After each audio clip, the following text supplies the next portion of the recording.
It's happening. Uh, this little video I'm shooting on my H2 Pro. I didn't feel like setting up my other camera just to get this out there and add to the story that I've already started. This is the photography part of my life that I'm trying to share, and hopefully I could share with others so they can improve also. This is going to be a long, ongoing series. Once a week or so, I'm going to put a video out. I've already put a couple out already. I have some footage already I want to edit, and then this one's just to keep things in perspective as I'm going. My name's Dave once again. Please like and share and comment. If I say anything on here that you feels correct or not correct, and you can tell me, try to school me or something, but this page ain't about that.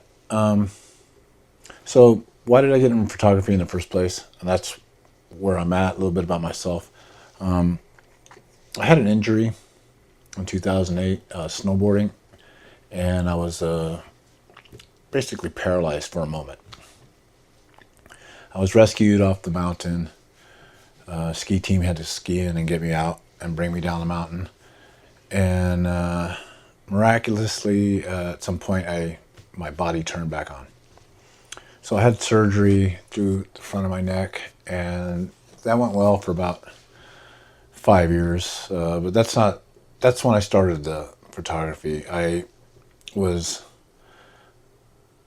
worried about not being around my surfing friends and surfing and stuff, and I figured, well, while I'm healing, I can take photos and stuff, and it'll keep me near the water. As I was recovering, I was in a halo. I had this neck brace and stuff. Not a halo, but neck braces, and there's a long story of me why I like imagery, and that's another video later. But the thing is that I wanted to be connected to the sports or the things that I felt I was going to lose if I didn't heal. I ended up having another surgery, and that almost took me out completely. I recovered from that. I lost the use of this arm, and I recovered that to where I'm at today. I still surf a little bit. I stand up paddleboard in the surf, and that's about it. But that's where my photography started. So that was about 2008, and some other sports I was involved in. My friend owned an MMA company, and I was able to shoot a lot of that, and it just got really fun for me. And after the second year, I don't know what that was. After the first year, I was like, okay, I like this. After the second year, it's like, man, I'm going to learn as much as I can about this. And I was already learning already. And so it's 2010, I started going to college. I had some work-related stuff, psychology and stuff I had to take. And my second major, whatever you want to call it, was my minor, whatever you want to call it, was photography. So I started taking photography classes in college, and anyway, here I am today. So just a short little video on why I picked up the camera. I picked up the camera so I can continue doing or being involved in the things that I wanted to be involved in, and I believed the camera would keep me connected, and it did, and it has.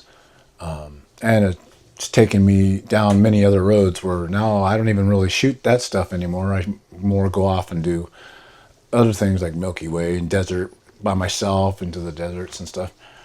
I am going to start a series of light painting. I did some in the past, about 10 years ago, but I didn't follow through with it much. I didn't have enough room in my garage. I was doing the drops with the water and the timing the drops, so double, triple splashes and stuff. And I got a few pictures of those. But I didn't have the room to really do with it, and it's like, okay, that wasn't doing it. But outside the light painting, the different things, I found some stuff. I love lighting up architecture and doing it right. Just position lighting that enhances something. I think it's great. And then I saw some people doing this tube photography One person was Redhead Katrina, I think her name is, and she does stuff in California and other places. She has a workshop. And then there's Eric and Kim Pierre, I think, or something like that from Canada, and they do this stuff with light tubes and stuff. So any light tube thing I do in the future, I got some inspiration from them and some other people on YouTube and some other things. And then the learning curve of the beginning learning curve I'm getting from those two people I just mentioned. So I'll try to put a link in the comment for them where I got my inspiration from, at least their YouTube channel, so you guys can see it for yourself. And yeah, so that's what I'm going to be doing this year. I've already bought some things, and I'm probably going to go out next week or the week after and start to attempt. The first few times I'll go out, I might just go by myself in the middle of the desert and take some shots and practice the motions with the light tubes. And then the next time bring out a person. I don't know, I might just go out and go for it and bring a person out with me. But yeah. So these little things are what excite me about photography. In the beginning, I just wanted to be connected. And then once I got into it, it's like, wow, there's just so much to learn. And I started learning. And then the more I learned, the more I wanted to learn. So the editing, which a lot of people don't want to do, it's hard. I embraced it, man. I embraced learning how to edit and edit skin and just things. A lot of, editing, period. I just got into it. I like it. I think it's great. I think it's really creative, and it takes a lot of work. And not AI editing, creative editing, where you take something into Photoshop and you recreate or you create it yourself on the computer and then you put it together. Not asking the computer to do it for you, which there's nothing wrong with that either. The AI stuff's cool as long as it's not overdone. I've used it on a couple times and I thought it was cute, but I still think making composites and bringing them together yourself by your own photos and doing multiple photos and putting them together and making your own composites, or some stock photos you can get, and then taking those aspects of those photos and putting them together and blending them that's the deal for composites. The one thing I do really like about the new AI, just going on a tangent here, is the harmonize, where you can take two photos and it'll build the lighting and the shadows, which is really hard.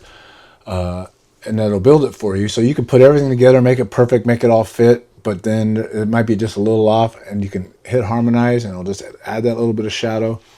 You got to be careful with it though, because it may change your picture. So you don't want it to be completely 100% creative. You don't want anything to be changed by someone else or something else. You want to make all the changes yourself, and then utilize the tools to create those changes that you want, that you thought of before. You say it's okay when someone or something makes a correction to your photo and say, oh, that looks cool, but you didn't create it, it did. So, which is cool too. I mean, it's great. Put it out there, man. Love it. Put it all out there. No hate on it. But for me personally, I like the creative part of it, where I'm in complete control. If any changes are made, I thought about it ahead of time, and then I made the necessary tools or adjustments or added whatever I needed to add to create the change. So, but that's. See, I went down that tangent of editing. I love it. I think it's great. When I'm doing it well, I have a lot of fun. My problem is I work and I'm involved in other stuff, and then I won't do it for a little while, or I won't print for a while, and then I'll get back into it. And sometimes, like, starting over, it's like, if I do it every weekend or at least 3 days a week, a little bit, it's pretty easy. But I might not do anything for 2 months, and then when I get back into it, I got to refocus, rededicate, figure out what music I need to get me in the mood and all that. But the reason why I started photography is the reason why I'm doing this video, and the reason why is so I can stay connected to the things I love to do. And mainly at that time was the beach life, surfing, the beach life, and some action sports and stuff that I had the opportunity to be a part of. There was this casino here locally in California. My friend owned an MMA company, and they put on MMA fights there, professional MMA fights, and they were on pay-per-view and all that. And I got the chance to shoot it. I was also working, I worked like the cage, and I managed the cage and managed the floor during the events. and I made sure the safety stuff was correct, and I made sure the commission and the fight, everything. I kind of like, I managed the cage during the fight, just during the fight, and then at the same time I was able to shoot photos when I didn't have some kind of a situation I had to deal with, and it was great, man. I loved it. Still do it today. I would do it today. I would do it today if my friend started it up again, and we were able to do that.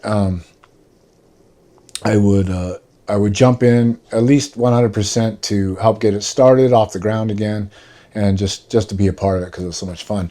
And the camera is what gave me the opportunity to do that. I could have been involved in it anyway because we're friends, we surf together and all that, which I probably would have been. That's not a question.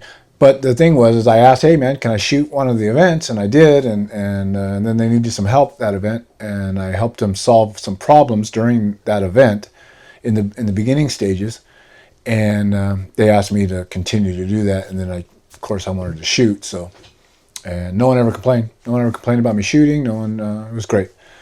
So I do miss that a little bit. Anyway, short video, 10 minutes, not real short, but a little bit of history on myself. I'll get into more of why I picked up the camera. There's a little bit more to it than that. The camera for me, in short, so this will lead on into a segue into other videos that are coming. The camera was for me to recover, to have something to work with, to keep me connected while I was recovering. So it was a part of a recovery process. At that time, it was my neck. There's some other recovery things going on. I've had a couple of surgeries on my neck, broken legs, different stuff. So the camera was it just helped me through that time. And yeah, so if you're like me and you're a little bit older and you're wondering if you should get it, get one. Yeah. 2, it'll get you back to especially sports or just artistic stuff if you like to create things. Even if you're doing woodwork in your garage or building motorcycles or surfing like I do or did. I still do, and not like I used to though. Or just cooking, or leather work, just anything, your hobby that you do, writing books, just anything that you do. Video games, record yourself playing a video game and stream it. I mean, it's great. But the camera has made things go, like a goal. I make this film, or I make this shot, or I do this, and it gives me, I'm centered, and it gives me something to strive for. And the outcome when I'm finished, I measure from nothing to what I have at the end. And if it's within reason of what I wanted, I'm happy with it. If it's not within reason, I usually keep going until I get exactly what I want, but sometimes I get exactly what I want right away. But that goal, I think I have more fun shooting, getting to the shoot, getting there, setting up, thinking about it, making the plan, figuring out the weather, going, getting a model or no model, or right now these light tubes I'm building some myself, plus I ordered some, getting the right flashlight, seeing how it works, learning the movements and stuff. That is I think more fun to me than anything. And then I actually get to finish it off by taking a photograph and having a print. I have a bunch of prints over there. I got stacks of them. You can see over there. I got them on the wall. I got them in these things down below here and over there. But yeah, I probably should have 20,000 prints, but I don't. I only have hundreds. I should have print my work a lot more than I do. I just don't. Because like I said, the part that's important to me, printing's important to me too. I have my own printer and everything. But the important part is leading up to the picture. So and I always say this, people, what's your favorite picture? They ask me that I've taken. I always tell them my next one, because that's what drives me. That's where I'm going forward. I'm not going backwards. I do love looking at my stuff. But the next one, I solved a bunch of problems last time, so now I'm going to take another picture with all this information that I have to take an even better picture. And then I'll I measure myself against myself, and I keep going again, again, again. Anyway, that's it for this one. It was just a little ramble about why I picked up a camera in the first place. There's a lot more to it than just this. This is just one of the reasons right there. So I'll see you on the next one. Bye.